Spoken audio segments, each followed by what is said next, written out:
Welcome to Down and Out but Statistically Average Podcast. We have two friends and we're turning our coping mechanisms into content one episode at a time. My name's Connor. I'm a lifelong Notre Dame football fanatic. My co-host here, Nate the Great, he is a Texas Rangers loyalist and in the midst of baseball's spring practices, spring trainings. And we actually have a guest here, our friend Nate the man. He's the best. He's Listen, we got another Nate here, guys. So welcome in our Western Michigan fanatic nut, Nate Dog. Come on in, man. Introduce yourself to the crowd here.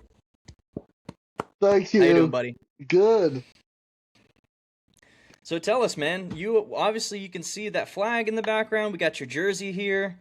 You know, you're a big Western Michigan fan. Tell us why. What's the Western Michigan love? Where's this fandom come from? Class of 2012. I went there from 2008 to 2012 and watched Yep.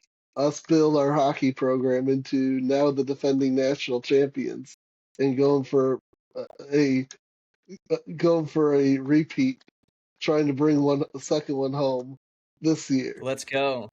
This year. Okay. All right, buddy. So I bet you've been to a plethora of games and been involved in some shouting matches in your time, right? Oh, there's stuff that definitely would not make it on the podcast.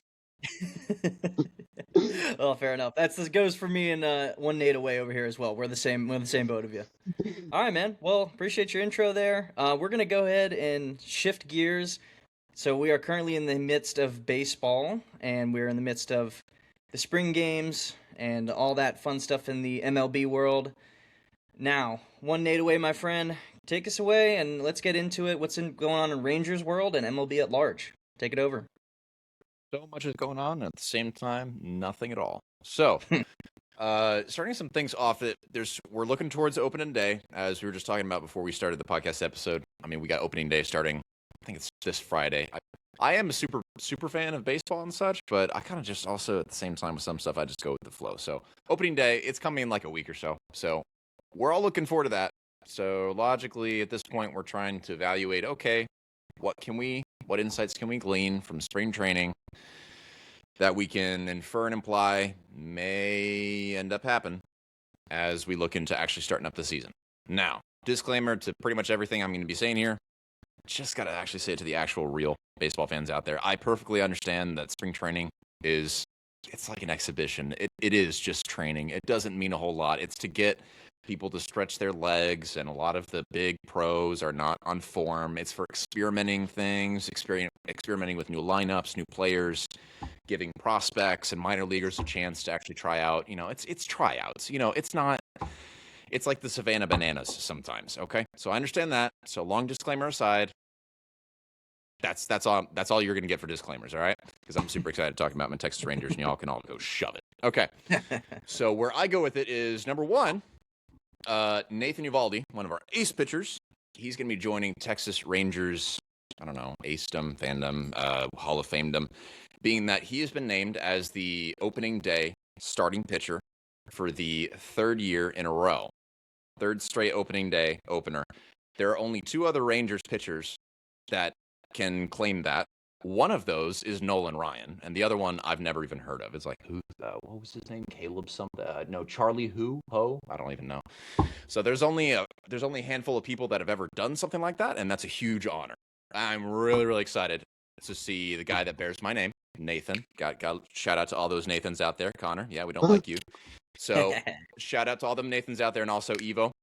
Absolutely nasty Nate. We're really, really excited to see what he's going to turn into. His ERA is a little bit in spring training, but he's just trying some new stuff. So I'm not super worried about that. So rotational strategy. Interestingly, we're going to have Jacob deGrom, who's our actual ace. Evo is just kind of backup Rangers ace, kind of best kept secret. But Jacob deGrom, he's going to be slated for the home opener, which is going to be April 3rd against the Reds.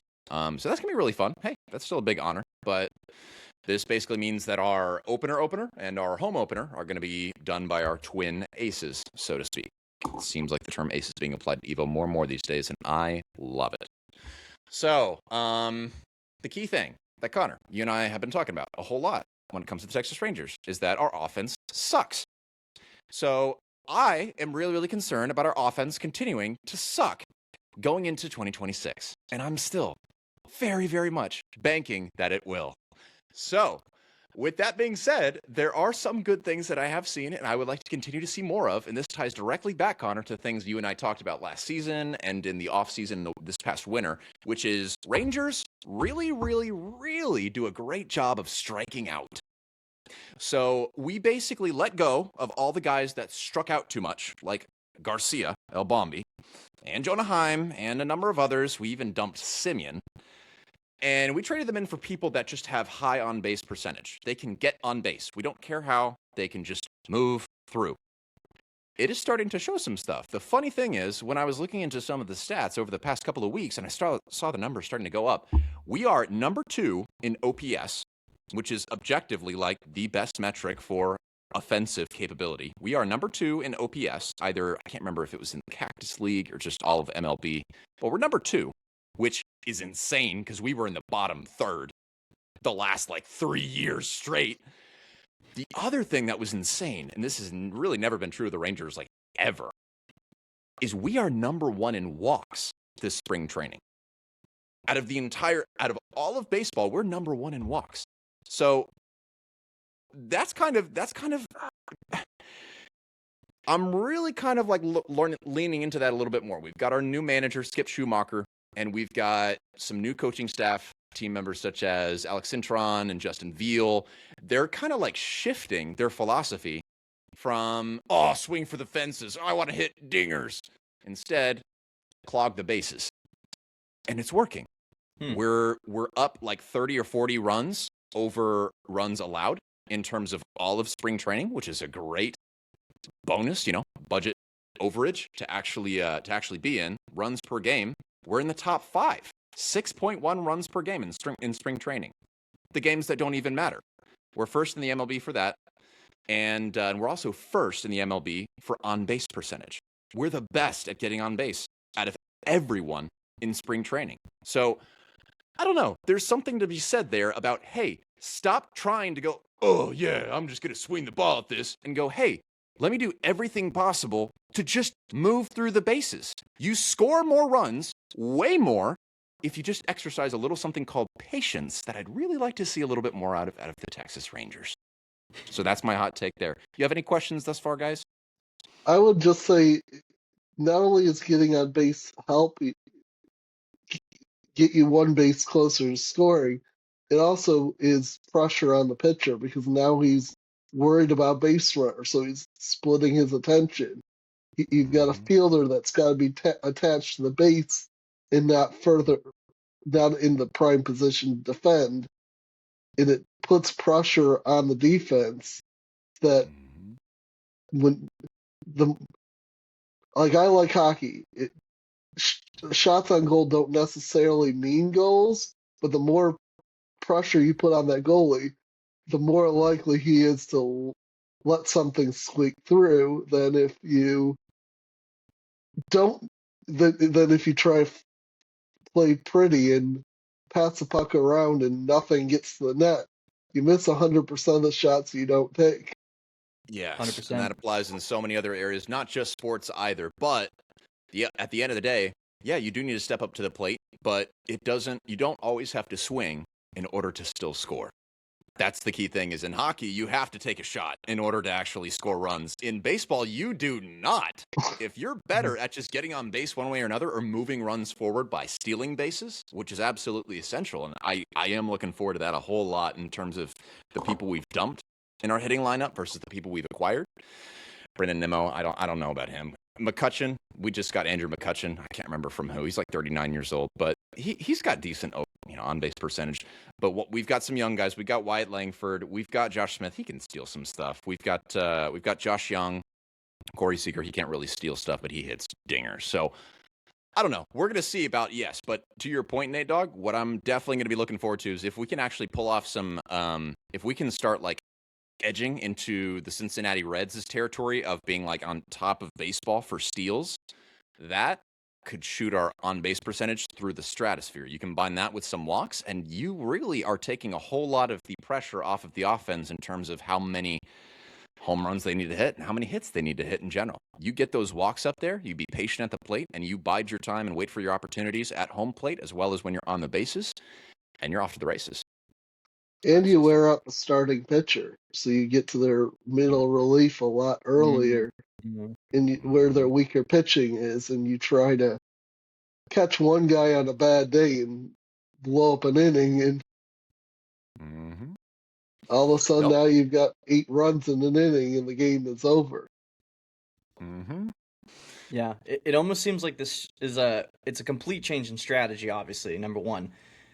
Number two, I think it's a much more shrewd way of playing the game, and this is coming from somebody who doesn't know baseball, obviously, but I would say that if your sum of the parts is greater than the whole, that sometimes can really bode well for you. So if you have these guys who are more experts at just getting on the bases and ensuring that your probability goes up of scoring a run because you actually are getting guys on bases and you're not striking out or you're not hitting these fly balls that are boomers but they're going to get caught, then you have more likelihood of maybe through the game not having those like incredible home runs that you guys had in years past with these amazing guys that you are no longer on the team. But now with this new lineup, it seems like you have more consistency, and it seems like you may have more of a defined strategy moving forward.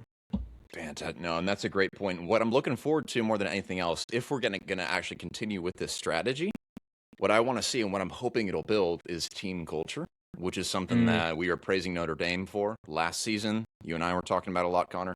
But also, I feel like it's something that's been really, really lacking. There was a former team member that was on the Texas Rangers last year, Kevin Pillar, who said some stuff on a podcast about not necessarily a toxic team culture. It just wasn't very.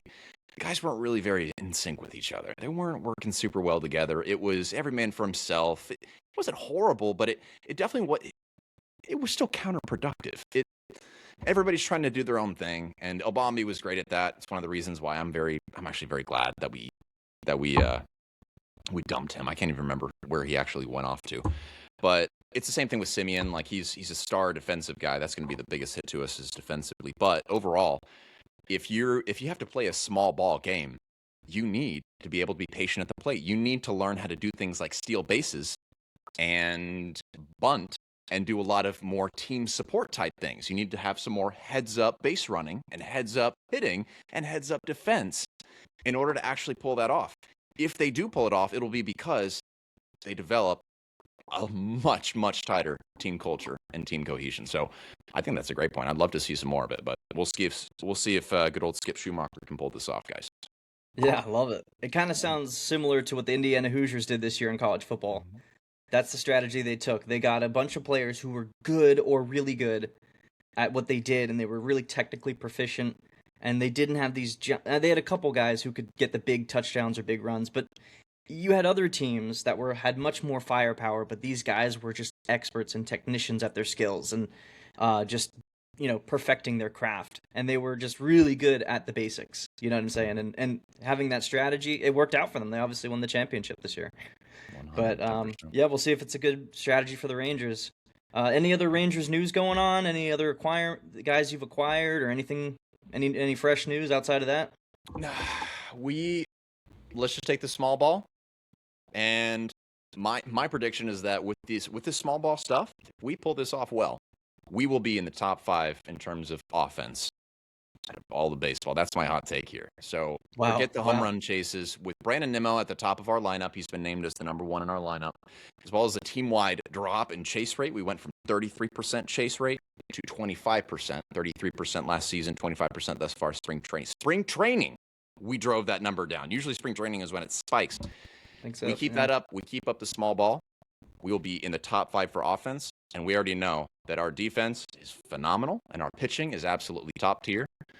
Let's make it this year where we get to finally shove it to the Dodgers, because we really are sick and tired of hearing about the Dodgers. That's all I got. Awesome. Well, yeah, that's some good news on some Rangers front, and hopefully we see that prediction get some truth. If not, he's still going to be statistically average, and you'll be okay. Well, listen, let's shift gears here. We're going to switch into some college football and switch over to the Notre Dame Fighting Irish.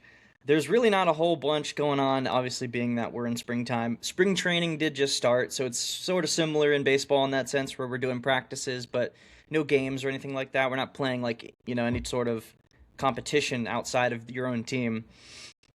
Just some notable things. I've mentioned him in the past, but one of the offensive linemen, Charles Jagusaw, he was a 5-star, really highly rated prospect. He had to go in for his 5th surgery on that arm that he broke from the ATV accident last year. So there's mixed reviews on whether, because again, you have to go back and clean that thing out, and there's some different complications that came. There was an 5 infection surgeries. from what I How heard. long ago was this accident? It was like a year ago. Yeah, so Oh, it's a dude. lot of surgeries. So there's mixed reviews on if he's going to be able to come back and actually contribute to, or ever play football, at that bet. So we'll see. Regardless, though, being that today is actually the second day of spring practice, the first day, as you know, I'm all in it. I'm watching the videos and the highlights and seeing what these guys are saying, trying to get insights. The team, it seems, really as advertised. And one of the notions that's really surprising for Notre Dame fans this year is the national media is actually recognizing it. So usually in Notre Dame world, right, we get nutty about, I think we can do it this year. I think we can do it this year. And I'm the number one. I have blue and gold glasses on all day, every day. But now the national media is recognizing things. So we're, I believe we're either tied for second or tied for first, or we're either second in odds on FanDuel to win the national championship.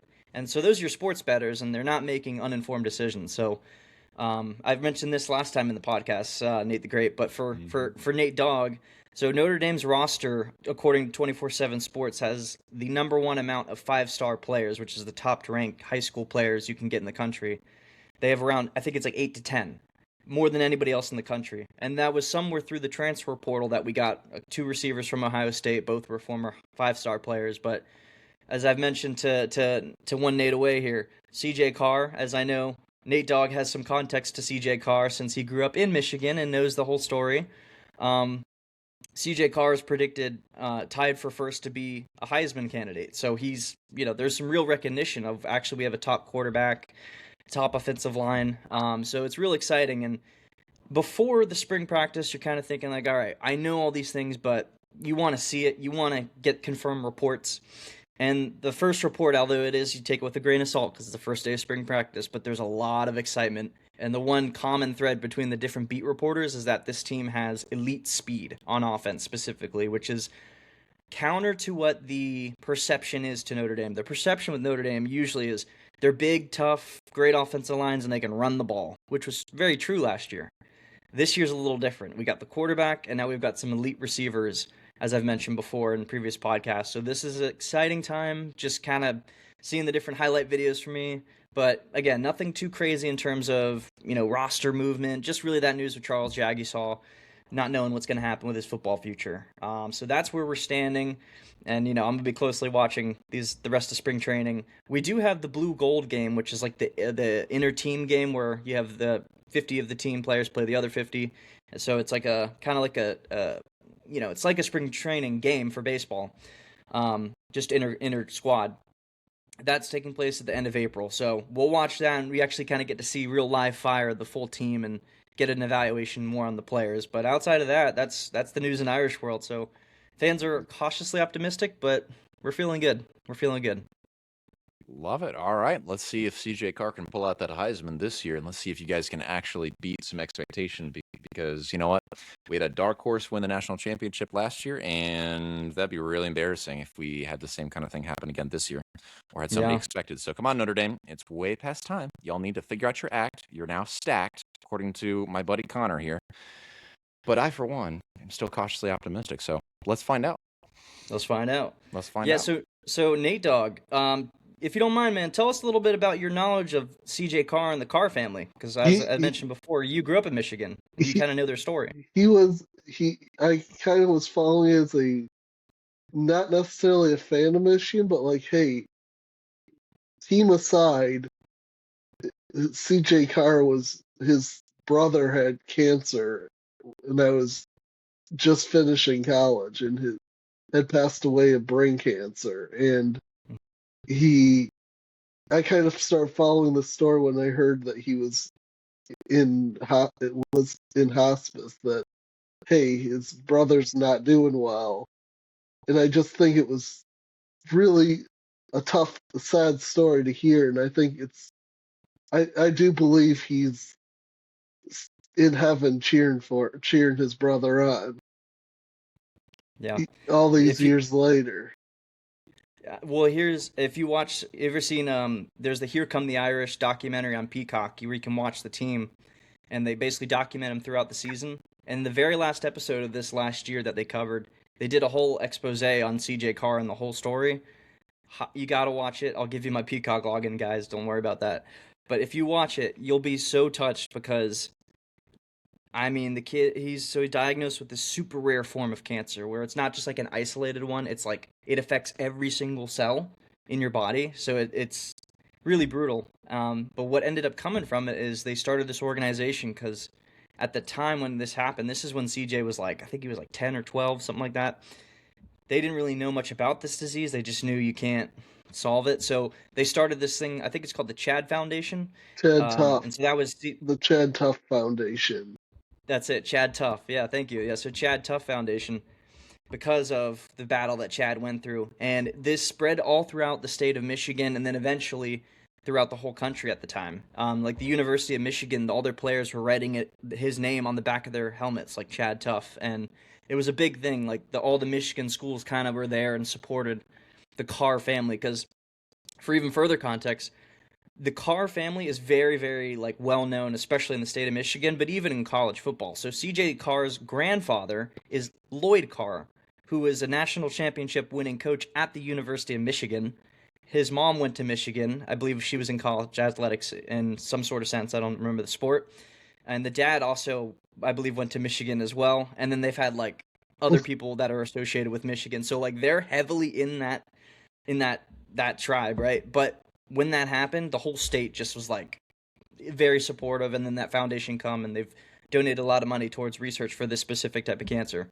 And CJ talks about it, how like that's his guardian angel watching him when he plays, and it taught him perspective on life. You know how football doesn't really matter. Like it's great to have it, but it's not something that is a requirement. There's much more important things like your family, your friends, and relationships. So You think so, yeah. and you hope so, but Interesting Exactly. story about that cancer. My church leader in college, she actually got that cancer right after Chad passed away. No way. And even more rare, they're like it's mostly in kids, and she got it as an adult, and Wow. she passed away a couple of years later from it. And it was just It's very sad. it was extremely sad, and it was just it's still hard to just picture.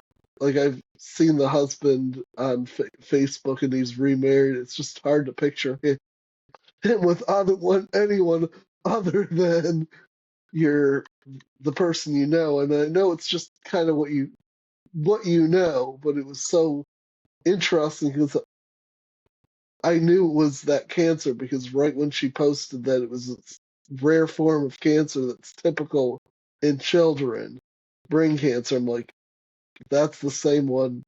I wasn't sure, but I thought it was very likely the same one. Then I found out it was the same one Yeah. that she tried a bunch of experimental stuff, and it did keep her alive a couple more years because of it. But Yeah, well, and I believe and thanks for sharing that, but I believe that that Chad Strong Foundations really has advanced a lot of different medications and treatments for it.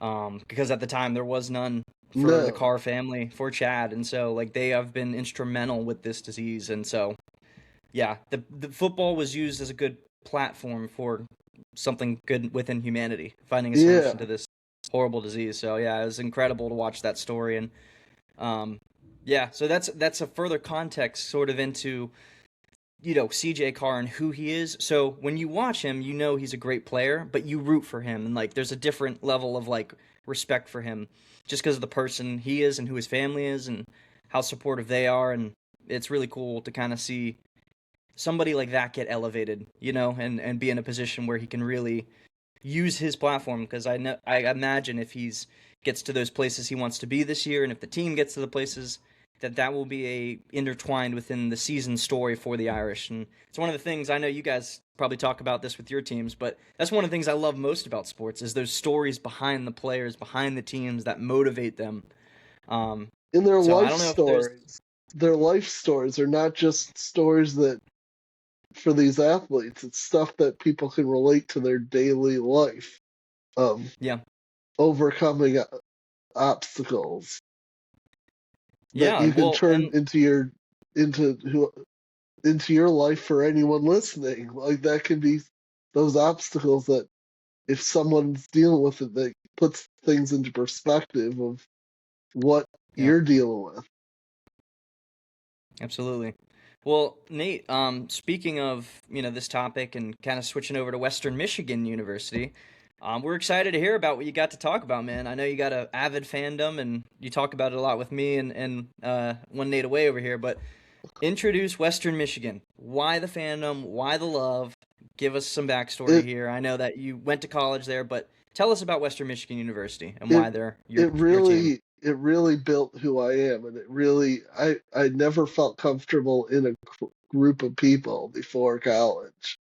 Like I would be hang out with people, and they would hang out with just Connor in the group, or just one person in the group, and not talk to anybody else. And it really, I grew in my faith. I got involved in InterVarsity at Western. I got to really enjoy. I lived on campus for all 4 years, and enjoyed the life of being a college student. Not just took classes there, but actually was involved in sports, involved in the football, involved in going to hockey games. Went to even some basketball games, even though our team isn't in the tournament or any other tournament.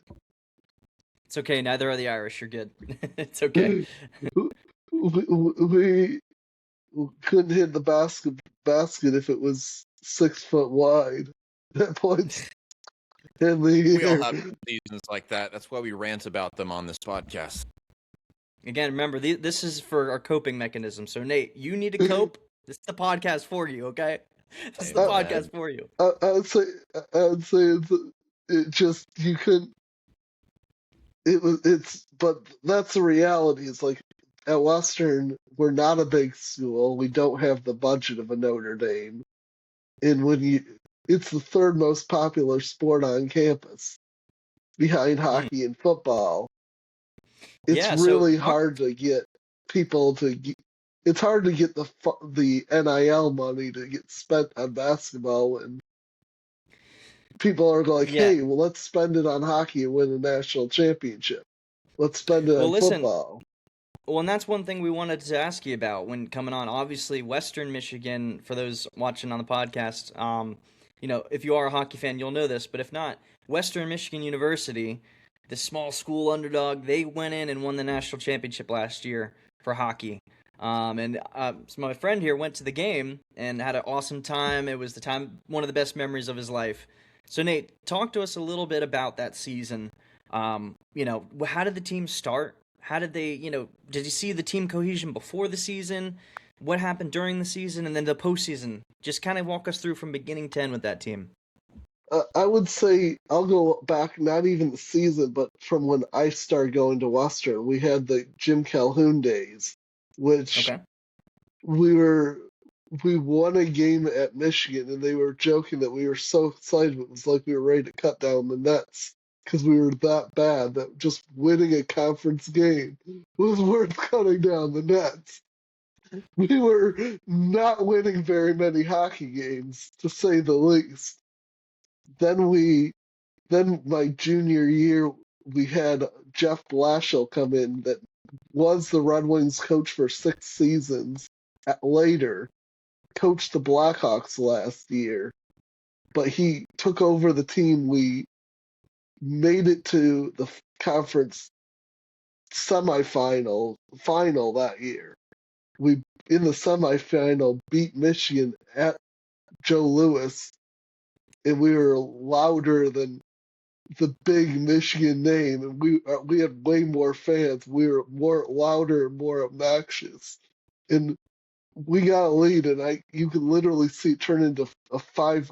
We won like 5-2 that game, and I think Wow. we got a goal, and I think they literally just were in shock because they're so used to playing a virtual home game in an NHL arena because they're the big name Michigan coming in, and having that arena turned against them, they were not. The goalie was not ready for it, and I think we literally rattled the goalie. Well, it sounds like that was a turning point in Western Michigan sports, Yeah, maybe, and as a whole. then we lost him in the off season because he got signed by the Red Wings to be the assistant coach. So we Yeah, they got him. decided to bring in Andy Murray, which was a Hockey Hall of Fame coach already from his international coaching, and we were also transitioning at that time from the CCHA, which was a more regional conference, into the powerful, what for college football fans would understand is the SEC, and I would almost say on steroids. Really? Wow. Our conference has won 6 out of since that change. The national champions won 6 out of 7, 4 out of 6 years or something crazy. The national championship. So like, you win our conference, you're going to likely have a good shot at winning the national championship because Yeah, our you're in good conference. positioning. And so the Andy Murray years, we were consistently good, but we could never get really over the edge, over the top. Like, we were in the tournament, but never could. We won like one tournament game out of it, but we were consistent.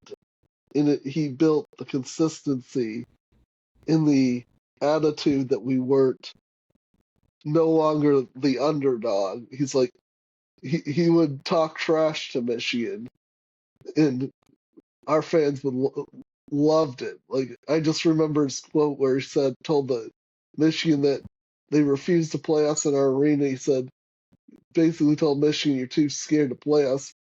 After the last 2 years we knocked you out of the CCHA tournament, you left the conference to not have to play us. There you go, man. So, but we never got over the top. Then our Ferschweiler, our current coach, was the assistant under him, and that's when we started winning consistently. It really started being a consistent winner, not just consistently in the tournament, but consistently a contender to make a long run. Yeah, like actual national championship contenders. Yeah, and those are different levels of college football. Like, I feel like you've seen that with Notre Dame in football. Able to make the playoff, but can you beat Bama consistently? Can you beat Ohio State consistently? Yeah. That's a different league in itself. 100%.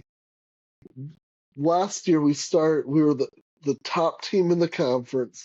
Then we won our conference tournament, which there's one other team that's done it. And you're in the best conference, you won the regular season and conference tournament. I'm like, this is a recipe for winning a national championship. It's pretty promising. Yeah. And this year we were good. I feel like I would relate our hockey team to the Florida Gators basketball team. Still still one seed, still really good, but maybe not as good as we were last year. We lost Alex Bump from last year's, now playing with the Philadelphia Flyers. Oh, wow. So, like, you've got guys now in the NHL. But what we do return is our goalie was only a freshman last year when we won the national championship. So a lot of guys are still there. I feel like we're still really close to the level we were at, and it's our coach. We've built a foundation now where it's Frozen 4 or bust, and nobody wants to play us in our conference. And we rank as the toughest arena in college hockey to play in for a reason. Nobody wants, even when we were bad, nobody wanted to play us in our arena because we were tough.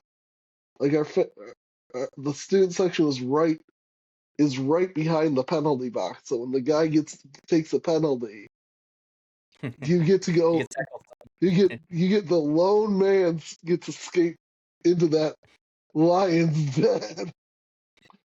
And it just, the students will try and do whatever they can to get your mind off the game. Or try and get you really angry and take another penalty so they can welcome you back for another 2 minutes. Yeah, so you guys had a really good run. You were a really good team for many years, and then that assistant coach took over, and then that's when you guys had that solid foundation that propelled you to the championship game. Now, the championship game you guys played, was it Boston? Boston University. Okay. I won. It was an incredible experience. I wouldn't recommend our seats. We of all places we sat, because we bought them on one of those like ticket StubHub type of thing, and they didn't show the layout of how they would lay out the arena for the game, and so we sit down and we were row 1 behind the Boston University march band. Man, you're in enemy territory. So tell us about that game, though. So, like, what happened? Did they score first? You score first? Was it battle, blowout? What was it like? We scored first. We kind of we stayed consistently kind of in the lead, and then we scored, then they scored, then we scored. It ended the period 2-1, and really felt like with a crowd, they said on TV that the stadium was 80% our fans. And you just felt like 80%? Yeah. Mind you, it was not in Michigan. It was in St. Louis, about an 8-hour drive from campus, but everyone and their brother was at that game, including, I saw in the stands as we were walking in, I saw Dave Dombrowski. I don't know if Nate, you know who that is. He was the GM of the Boston Red Sox when they reversed the curse. He was there. Oh, okay. I should know who that is. I do not. I've got very little love for the New England teams, I gotta say. Yep. But he also was a manager he then became a GM of the Tigers, and he took over. But he has a very distinct look. Like, I will tell you, I look over and there's Dave Dombrowski there. That's a memorable moment. It was an incredible experience. It was one of those.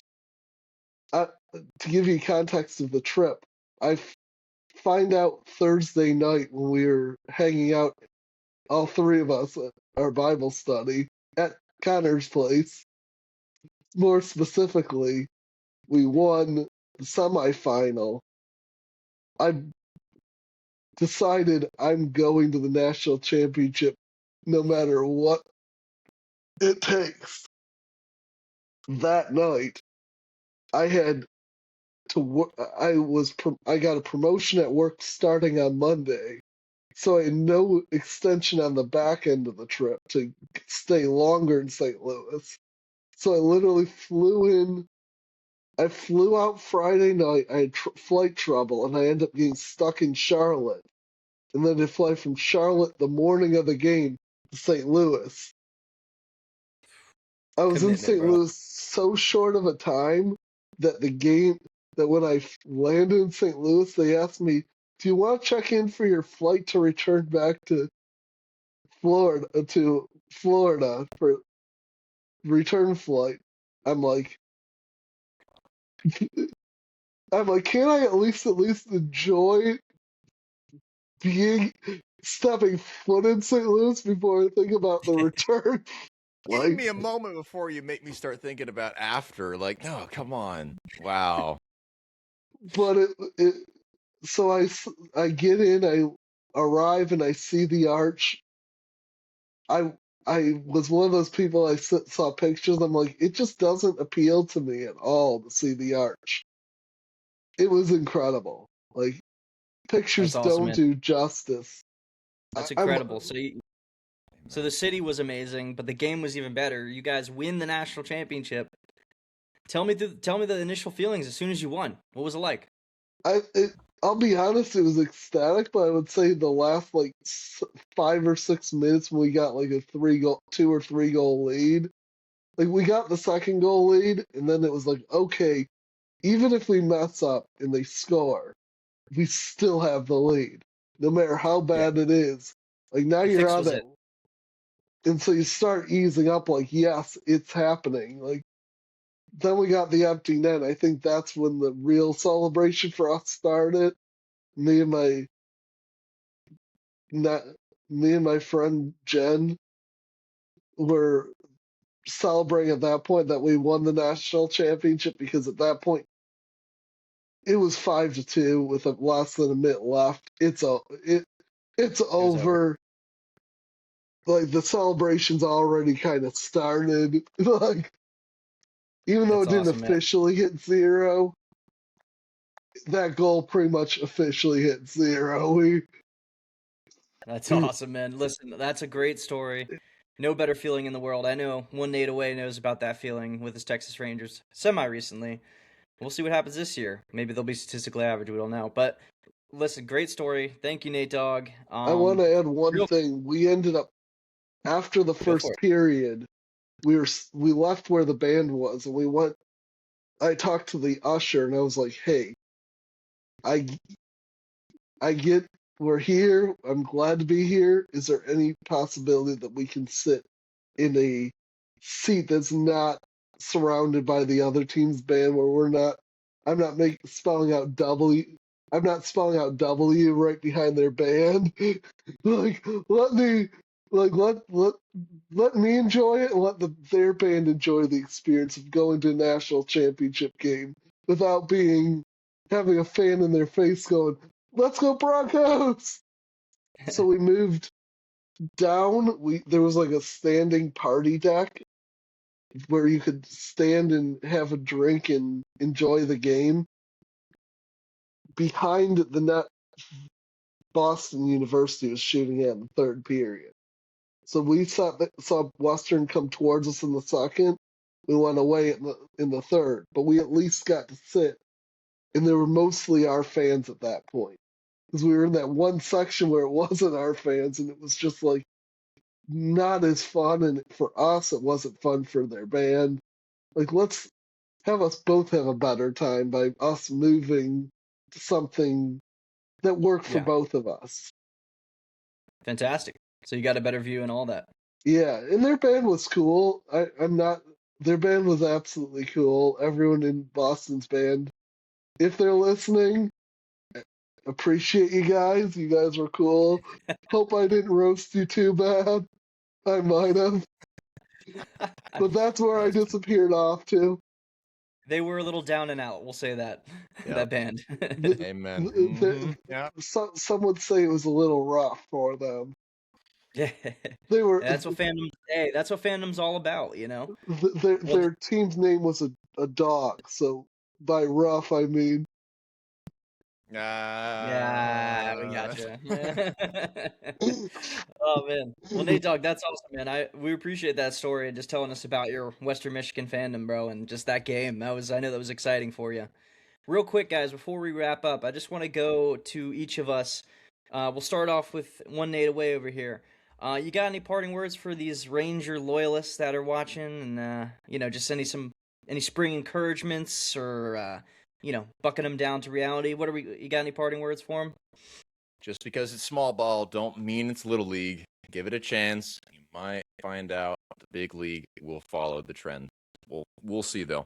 All right, let's be cautiously optimistic while Got we're it. also at the same time statistically average. Ooh, That's what I good. got. That was punchy. That was good. Oh, thanks, man. All right, Nate Dogg, you got any parting words for those Western Michigan fans that might be tuning in? Let's go Broncos. Let's go Broncos. That's awesome, man. I guess that's your Love it. cheer.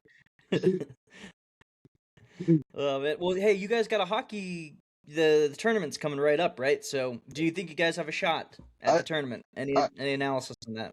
I think we have a great shot. I think we lost in our conference tournament to the team we beat twice in double overtime last year. So like we lost in overtime to the team we beat in double overtime last year. So we're right there. It's just the shot went our way last year and didn't go our way this year, kind of thing, in our conference tournament. But maybe this time we still win in the NCAA tournament.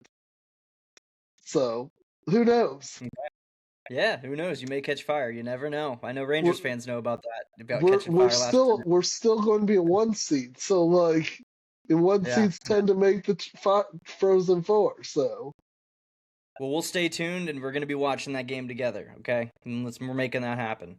All right. Well, for my nut job Irish fans out there, Yeah, come on, Notre Dame. What's going on? You got the slow segment of all. Like, come on, give us something. yeah. Well, listen, Notre Dame fans were torn because it's like being in a tattered relationship where you get your hopes up, but then they get knocked down. You're kind of getting them up each year, but then you get a little disappointed. All right, so the vibe with Notre Dame Nation, from what I sense, this is my opinion, is that there's a quiet confidence. Last year there was like an optimism, but we knew like there were some pieces missing. This year, because it's been so long, and I know Nate Dogg knows this, it's been since 1988 since our last national championship. Before I was alive, so my context for Notre Dame is from really 2008 onward. That's when I really started watching. It's been a rough fandom. There's been a lot of just ups and downs. Can't win the big games, kind of average. Okay, you're getting to, as Nate Dogg mentioned, you're getting to these big games, but then you can't win them. And now, in the last 2 years, we beat Georgia and we beat Penn State in the playoffs in 2024. 2025, unfortunate start to the season with those 2 losses. But then you did something that no team's ever done and won 10 straight after having 2 losses. So like the talent is there. You just didn't put it together. This season, a lot of guys returning back, a lot of additions in the transfer portal. We had the number 1 recruiting class. So you have this deep sense of like, this could be the year, and that's some optimism on our end. But it's like it's not just based on we want it and our desire for that championship we've been missing for so many years. It's no, like we have the talent. Like we're not even saying it. It's the national pundits and Vegas that's saying that we have the talent to do it. So that's where the excitement comes from the Irish fans. I think we're cautiously optimistic, but we're a little more confidence in that cautious optimism than last year. And so this is a longer off season because of the playoff snub. Because we could have made a run. Not saying we could have won it. Maybe we could have, maybe not. But we could have gotten close. I think at least the semifinals. And so that snub is a very motivating factor for this Irish team. They actually just interviewed one of the players after practice recently. And they asked him, it's kind of like one of those questions like, is this team motivated after what happened last year to you guys? And the guy literally looks like at the camera, like intentionally. He's like, "We're very motivated. Like, we are." He's like, "Trust me." That's like lame because he could have taken this moment to be a little bit more Texas and could have gone, "Remember the Alamo." Yeah, no. He could have done that, and it would have stood out a lot. Well, listen, bro. He threw some sauce in there at the very end. As I was gonna say, like, he was throwing some sauce in, and he says, "I feel sorry for the competition," and like, is very straight faced. And I was like, "Oh." Okay, that gave me an insight to where the team's psyche is at. They are mad, but they're not doing it like willy-nilly. They're angry, putting in the work. And with the talent, that's where the confidence comes from. So Irish fans, take heart in that. We'll see. Keep your excitement at bay, but be ready. It's gonna be a good season. We're gonna make a run. Ohio State a couple. Let's go. Ohio State a couple of years ago angry. Like Exactly. watching Michigan steal their signs away from a national championship into Yeah, exactly. Exactly. That kind of scorched earth type attitude. Absolutely. they were Yeah. ready to take one back, get one. Exactly. We're ready. Irish fans are chomping at the bit. Sometimes a little too much. Well, listen, we really want to thank you guys for tuning in. It's has been awesome having our guest here, Nate Dogg, a good friend of both me and Nate, one Nate away here. Known him for years, and we know he's a Western Michigan nut, and glad you came on the podcast and told us all about your deep love and fandom, my man, and that national championship experience. So, for my co-host here, one Nate away, the Texas Ranger loyalist, and for Nate Dogg, the Western Michigan fanatic, myself, Connor, the Notre Dame nut, thank you guys for joining in, and we'll see you next time on the Down and Out Statistically Average podcast. Have a great day, guys.